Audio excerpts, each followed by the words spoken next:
C'est une richesse importante pour le département du Nord que d'avoir le musée départemental de Bavay et que d'être propriétaire du site de Bavay.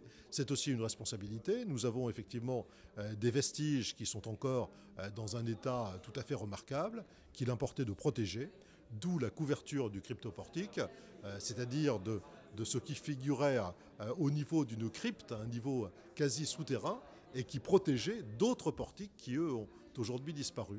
On sait très bien que Bavay renferme beaucoup plus de trésors encore qu'il n'en a jusqu'à présent livrés, et puis nous permettra, vis-à-vis de nos populations, vis-à-vis également de nos voisins belges, de donner à ce site l'importance qu'il mérite et la fréquentation qu'il mérite.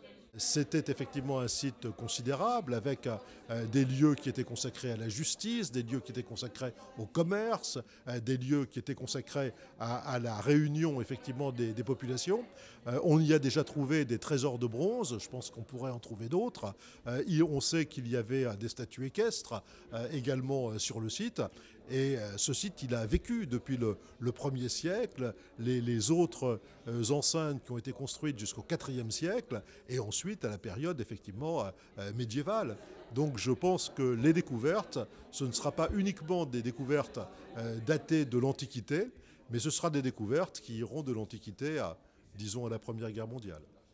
Il permettra notamment la visite des personnes à mobilité réduite qui aujourd'hui est quasi impossible et il se fera dans des conditions qui seront des conditions de confort également plus grandes puisque la couverture, elle n'a pas pour objet effectivement le confort des visiteurs, elle a pour objet la protection des vestiges archéologiques, mais si elle peut assurer en même temps le confort des visiteurs et la présentation d'un certain nombre d'œuvres qui ne craignent pas de rester à l'extérieur, eh bien évidemment on le fera également.